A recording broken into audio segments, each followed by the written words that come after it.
Ara nos van a parlar d'una altra branca de Boro i el ponent que ens va llegir és Josep Carles Laínez, que és llicenciat en Filologia Valenciana per la Universitat de València i graduat en Teologia per la Facultat de Teologia Protestant de Madrid. S'ha dedicat professionalment a la gestió cultural, la traducció i l'edició. Fou adjunt a la direcció de la Fundació Valencià Tercer Mil·lenni UNESCO i cap de redacció de la desapareguda revista Debats, editada per la institució Alfons el Magnànim. És autor d'una ampla obra literària, textos en més d'una dotzena de llengües, així com l'artística. L'any 2000 va guanyar el Premi Ciutat de València de Poesia pel poemari Anxia. En 2001 apareix publicada la seva obra peça teatral Berlín, estrenada en 2010. L'any 2021 isqué Paraula de Valencians, correspondència 2010 i 2021, coescrit en Paco Tarazona, un altre bon amic nostre. I en 2023 el recull d'artículos Meta Valencià. Ha traduït al castellà al sacerdot escritor i independentista occità Joan Larsac i a Vicent Blasco Ibáñez. I al valencià ha traduït a Juli Tambet, Martí de Viciana i Francesc Almela i Vives. És membre del Consell de Fabla Aragonesa, de la Societat Andorrana de Ciències i de l'associació OC València. Ell ens va parlar avui en la ponència Llengua i identitat en l'obra de Boro López. Té la paraula Josep Carles Laínez.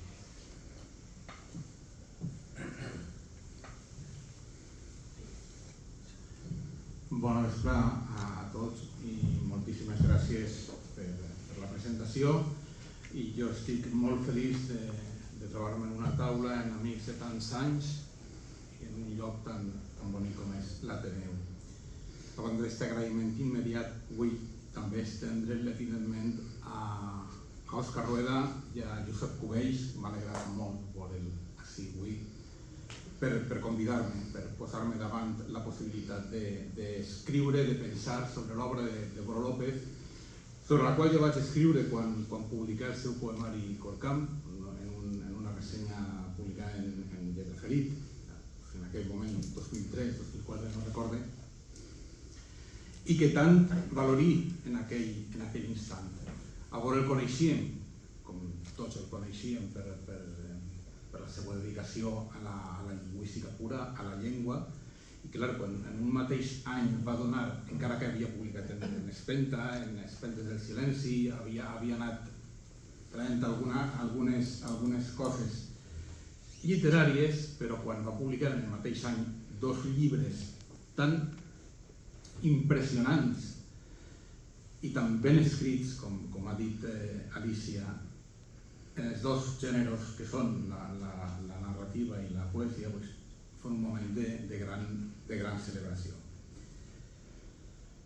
A mi m'hauria agradat fer un text tan bonico, tan preciós i tan sentit com el d'Alicia, t'ho dic de veres, m'ha agradat moltíssim.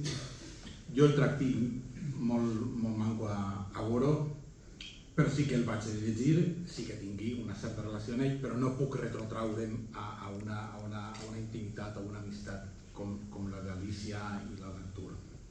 I de tants altres, evidentment.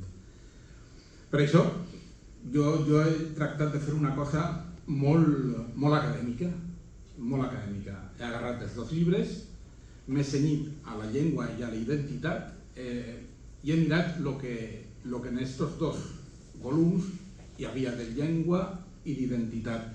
De llengua no només de llengua valenciana, sinó de llengua, de lingüística. I tota l'obra de Boro, siga la lingüística pura, com el diccionari, el seu estudi sobre el subdialecte de la ciutat de l'Apitxat, del dialecte apitxat, sobre Lluís Revés, Carles Salvador, tinc el títol així perquè si no se m'oblidarà, Carles Salvador, Lluís Rabet, Josep Giner, i també la proposta d'un estàndard oral valencià que tan injustament tractat i en tants paràgrafs importants per a que la llengua de la televisió no haguera sigut tan maltractada. A banda d'això, ja el coneixíem, dic, però el fet d'estudiar ara la seva literatura i fer-ho des d'un punt de vista tan cenyit a un aspecte que també és el que més m'agrada a mi, com és els punts d'identitat, els punts lingüístics que té Boró, jo crec que li dona molta més coherència. De fet, en poques coses coincidirem Alicia i jo, o sigui que teníem aquest dubte al principi, a veure si els dos parlem de poesia, si els dos parlem de lo mateix i mos estem repetint. De fet, jo es començava a parlar de la poesia, però per si no mos dona temps, es començarà a parlar de la narrativa, i així el públic té el palmito complet de l'obra literària de Boró, a banda d'aquest ensaig que fon Sense pèls en la llengua, que és un dels més recents, 2017 ja. Boró López, Pinedo 1963, Ciutat de València 2024, fa part de l'última generació valencianista i que fa paradoxalment quasi també la primera. Per edat, anteriors i posteriors, és cert. Ara bé, totes mostren la seva major activitat en unes mateixes dècades, les dues conclusives del segle XX, i que anirien, si gastem dies concrets, no hi ha mesos ni setmanes, dies concrets, del 7 de març de 1981, que és el moment de l'adhesió a les normes del Puig, fins a la desaparició del Partit Unió Valenciana de les Corts el dia 13 de juny de 1999.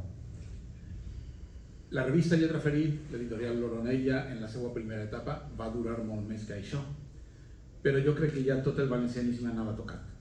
Anava tocat, espero que no de mort, però anava molt tocat. Aquestes 2 dècades són molts anys, si es viuen dia a dia, pocs si es veuen de manera retrospectiva i escassíssims en el conjunt de la història. I allò que succeeix quan homes i dones adverteixen que es troben en una tessitura de combat cultural, de resistència política, de defensa d'una pàtria atacada per totes bandes, sia des de la violència, sia des d'una hipocresia que encara es continua implementant, el que volen els homes i les dones, i així tenim molts exemples, és multiplicar-se en les possibles accions i créixer en els interessos.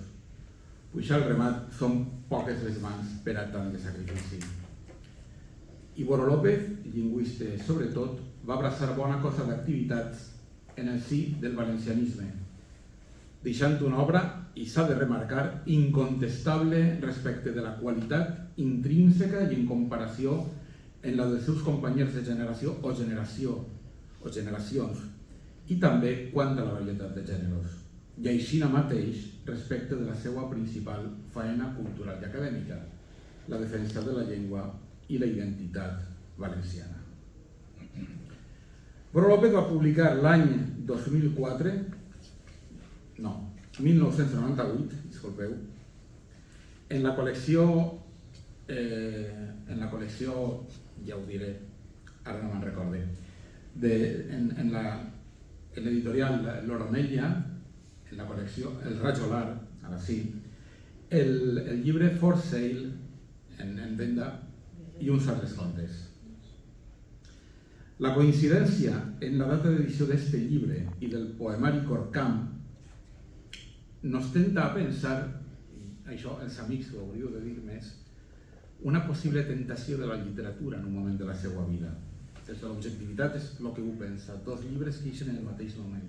Ara bé, el fet de no tornar a publicar en volum cap de títol, quan el seu nom, i ho ha sigut sempre, era sinònim de prestigi i d'èxit editorial, de tot el que pot significar èxit editorial, les normes del Puig, nos va pensar que no va assumir ningun altre repte narratiu o poètic en l'envergadura d'un volum independent, o tal volta hi ha versos o proses en arxius d'ordinador que no ho saben. Siga com siga, For Sale i uns altres contes recull en total 8 relats que des del realisme, el realisme màgic o la ciència-ficció, molts d'estos relats funcionant com a alegoria, nos col·loquen sempre davant d'una realitat incòmoda, davant d'un malestar essencial. Sens dubte, els grans noms de la literatura argentina, Jorge Luis Borges, Julio Cortázar, apareixen com a far d'esta forma de creació.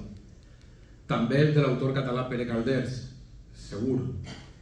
I potser ja és massa arriscat i és pretensiositat, o no, donada l'evolució del pensament lingüístic de Boro, podria ser verosímil, intuir una hipotètica influència de l'escriptor llenguadocià Joan Bourou. En aquest conjunt de contes, si no la llengua valenciana explícitament, sí que assumptes relacionats amb la llengua, la lingüística, la sociolingüística o els problemes del llenguatge es seguiten les seues pàgines. Les de tots. El que deixa veure la importància per a Boro López de la seva llengua, de les llengües en general i de les ciències del llenguatge com a paraigua del seu interès. Analitzaré breument els relats del llibre u per u perquè vegem vostès a lo que me referisc. El titulat For Sale dona nom al volum i nos submergeix en una història que oscil·la entre el realisme fantàstic i la realitat stricto sensu. Cal que diga que si no els han llegit són spoilers absoluts tot el que vaig a fer. Jo ja avisé. Realisme fantàstic i realitat stricto sensu. En ella, en este conte, un element trenca l'ordre esperable de l'existència. Pareix tot normal. Una parella es muda a un apartament amb vistes a la mar, tot és perfecte, ell és escritor, ella no sabem què fa, però dins d'aquesta normalitat un aconteixement insospitat i que es produeix molt prompte trenca i trenca a la bèstia, per dir-ho en platà. Dins d'un armari, el que es troba l'escritor és una màquina d'escriure. Tampoc no sabem molt bé si molt antiga, si molt vella o si molt moderna, però és una màquina d'escriure, molt moderna ja no podria ser. I l'escriptor comença a redactar una nova obra sense detindre's, espentat per un furor desconegut, nit i dia, fins que la seva dona se'l troba mort sobre les tecles. Al cap d'un mes i mig, quan torna la seva dona a replegar algunes coses oblidades, pren el mecanoscrit de vora un miler de fulles i en el tren comença a llegir pàgines i pàgines on només apareixen repetits els signes, els números i les lletres, minúscules i majúscules, en l'ordre que estan disposts en el teclat, una vegada i una altra, com si la màquina haguera absorbit la ment de l'autor i en la repetició de les lletres estiguera la xifra de tot el que es pot escriure, tota la literatura. Tu llegeixes este conte i a banda de lo que és lo que t'està contant, lo que és la trama, l'escassa trama dels contes més curts perquè després venen les pàgines i pàgines dels mateixos signes, de les mateixes lletres o números, penses en com d'imbuïda pot estar una persona a l'hora d'escriure i també de quina manera, a pesar d'eixa tentació de la literatura pura per a Boro, el que hi ha en el fons com a base sempre és la llengua, i la llengua microanalitzada o microretallada fins al punt de només tindre eixos elements. Caldria pensar també per quina raó Boro va deixar este conte en primer lloc. Jo crec que pot ser això, el que vos presenta així, i si ho mirem així, té la gràcia que Boro comença en un llibre, en un conte, on diu així teniu tot el que és la literatura, lletres i números, i tot és d'ací, i ja veurem com acaba este llibre de contes. La no intervenció, que que va ser publicat en la revista Espenta en l'any 91 i crec que després el va replegar també una antologia que va treure l'Oronella després de la batalla, com era? Narrativa valenciana de postguerra, això, els relats d'Espenta. La no intervenció és una clara al·legoria. L'altre, podríem el primer conte veure des del punt només de la llengua, de la importància de la llengua per a un escritor, de com tota la literatura està condensada en un diccionari, però clar, s'ha de reelaborar. I la no intervenció sí que la veig, igual com en un altre que vindrà ara, com una clara al·legoria de la situació valenciana. D'apariència de conte de ciència-ficció, en el qual dos científics d'un planeta que no es nomena discuteixen sobre la pertinència o no d'invair un planeta que tampoc es nomena fins a les darreres línies del conte. El debat va sobre si és necessari la invasió o no és necessària, podem tindre alguna classe de contacte però sense matxacar-los, sense entrar a sac com qualsevol conquista. I les postures on ixen. Un científic, l'intervencionista pura, anem a portar-los a la civilització, i l'altre respectant la cultura pròpia de cada poble i el seu propi barem de felicitat, de cultura i de felicitat i d'alegria. De fet, el partidari de la no intervenció diu: les seues creences religioses acabaran sent supersticions. La nostra llengua convertirà les seues en dialectes secundaris i trivials. El conte podria acabar en aquesta disparitat d'opinions. Què fem? En donem la cultura, deixem els pobles preromans com a preromans i que continuem parlant ibèric, celtíber, lusità, o bé Roma, en tot el que va vindre Roma i mos va fer Roma. Eixe és el debat entre els dos. Però clar, Boro no pren partit. Boro no es queda enmig dient jo no sé què opinar, sinó que com a autor i com a creador dels personatges actua i parla. Podria acabar, dic, en aquesta disparitat d'opinions, però no. Perquè, com a gran sorpresa, en l'últim paràgraf, Boro, quan ja se n'anava el partidari de la no intervenció, perquè li han dit que poses com poses, la intervenció es durà a terme i este planeta serà envaït i serà conquistat. I aquell se'n va i diu: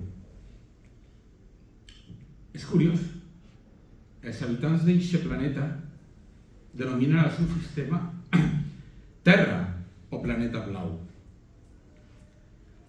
Hem pogut saber que Terra és la matèria bàsica del planeta, però blau desconeixem el que en realitat és.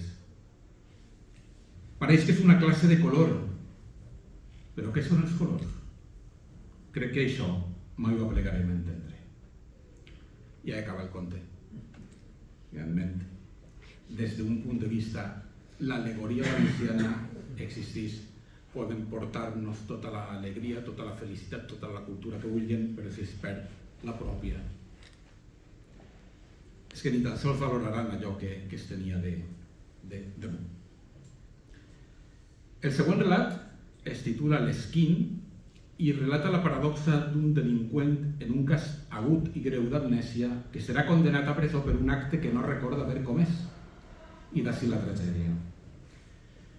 Boro López nos explicarà, recordem, no cal dir que és lingüista, perfectament el fenomen de l'afàsia al qual pega voltes en el seu insomni el narrador, unit a la víctima per la coincidència que la iaia d'aquell, d'aquest personatge, comparteix habitació en el jove Esquín. I aquesta afàsia, en un ser humà bilingüe, opera en un determinat sentit. I cita Boro: com a conseqüència dels danys irreparables causats en la massa encefàlica, fa d'ell un individu sense passat que ha despertat a la vida. I en el cas cenyit a la llengua i al protagonista del conte, fa que, cite, curiosament, només parlava en valencià, que ni entenia el castellà ni recordava res de l'anglès que havia estudiat anys arrere. Esta constatació, que només parlava valencià, ajuda al narrador a corroborar en persona el que havia trobat en un estudi sobre un, cito de nou, pacient bilingüe occità-francès que en rebre un colp en un dels hemisferis del cervell havia oblidat una de les llengües. Més enllà de l'anècdota i del propi argument del conte, el fet que la llengua que mantinguera l'esquín fora el valencià i que la pèrdua de la seva memòria l'haguera fet oblidar les seues terribles accions com a líder d'un grup violent obria la porta a una redenció i al mateix temps a una puresa lingüística i a una vida que només podria realitzar-se en valencià. No només, per tant, és una anècdota. En el fet que una persona bilingüe o diglòssica com este jove parlant de valencià que té un accident i que fa que tot el seu passat bilingüe, que tot el seu passat de violència, el seu passat i pensem contrari al valencianisme puga ser trencat, jo crec que s'ha de veure com en optimisme, per no dir-ho d'una altra manera.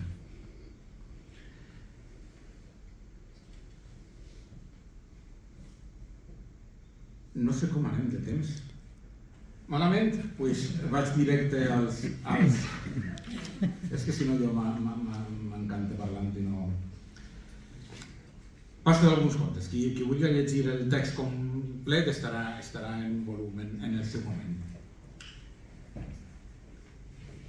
Passe i acabe ja.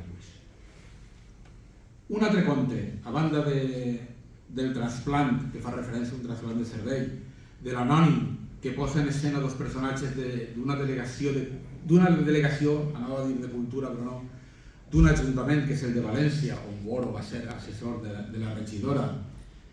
A banda d'aquests contes, necrofília lingüística és el conte que més identificarem en la situació valenciana.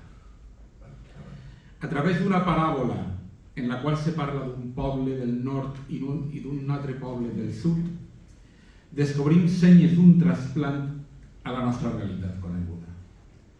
Alegòric i irònic, el narrador busca la necessitat de protegir la llengua pròpia respecte d'aquells que no fan part del poble. Com succeeix en el conte, la paradoxa que a la fi eixa llengua s'acaba perdent. Boro no parla d'un poble amenaçat per un altre poble. Boro parla d'un poble, i és irònic, que li té tanta estima una llengua que no vol compartir-la i que no l'ha de sentir ningú. I per això, clar, què passa amb una llengua que no té vida? Que acaba sent una llengua extinta. Diu Boro, la llengua era la llavor de la seva cultura mil·lenària heretada dels seus ancestres i només podia córrer per branques autòctones, mai per empelts. La llengua vernàcula s'ocultava davant dels estrangers com el més preat tesor. Ningú gosava parlar-la davant d'un desconegut. Era la llengua nacional, la familiar, la llengua íntima i dels rituals. Boro López, així en este conte, ens situa en el lloc opost a la diglòssia que ha patit el poble valencià durant segles. El castellà com a llengua alta, el valencià com a llengua baixa. La desconsideració cap a la llengua pròpia, el punt culminant de la qual és la pèrdua de la transmissió entre pares i fills, és una cosa que ocorre ara mateix en el gallec, tindria els mateixos efectes voler-la tant que no voler-la, tindria els mateixos efectes que una conservació mítica de la llengua. Si només tenim una llengua mítica, desitjarem. Les llengües són organismes vius i estos no poden estar mai reclosos, sinó que han de colonitzar tots els llocs possibles. Encabotar-se i deixar-la fora de determinades esferes, renunciar a poblar en ella altres registres de llenguatge considerats alts, és reduir-la a la seva mínima expressió, que com en el conte, i com succeeix ja des de fa dècades en algunes zones occitanes, tant que en Boro, només alguns surenys octogenaris que habitaven en zones aïllades eren conscients de que el sur havia tingut una llengua pròpia. Obríem en un conte de l'escriptor que té tota la literatura i tanquem en un altre que també té el seu punt graciós i que jo crec que l'interpretació que he fet jo crec que si no és la correcta és molt verosímil. Boro acaba el seu llibre For Sale en l'editor i els contes de l'ascensor. Entre la metaliteratura i la xancla, poc vínculo en qüestions lingüístiques i així és de veres. Ara bé, dona la imatge d'una societat normal, on hi ha un editor en valencià que li publica a un escriptor en valencià contes que es vendran a milers en la campanya de Nadal. La premia perquè acaba el llibre, perquè abans de la novel·la que està escrivint vol traure-li contes per a llegir en l'ascensor. La tentació de buscar en l'autor i en l'editor trasunts de persones reals se fa més verosímil quan l'aspecte metaliterari transcendeix els límits del relat i el que s'entén com a part de la narració dius o penses que això ja no és conte que m'està contant Boro. Així Boro està escrivint està escrivint línies del seu diari. Me refereix a les últimes paraules del protagonista. Així tanca el conte i el llibre.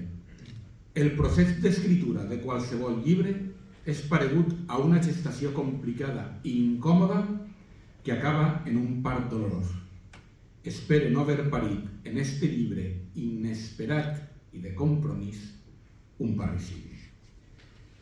Caldria assegurar-li a Víctor, en esa rebaixa com la de Boro, l'escriptor protagonista del conte, que no va cometre ningú parricidi, i sinó que el seu trasunt, Boro López, en l'editorial L'Oronella, Víctor el personatge publicava en el Mussol, un altre senyal, que Boro López va donar en For Sale un excel·lent llibre a la narrativa valenciana, homogène, molt ben escrit, en una prosa molt cuida. Eixe volum ajuda i molt a dignificar unes lletres marginades dins de la marginació, en una opció lingüística minoritària dins de la minorització, però mostrant com escrigué el mateix Boro en un dels seus poemes més coneguts i que ha citat Alicia Adés, que abril fa créixer flors en els rastrecs. Gràcies.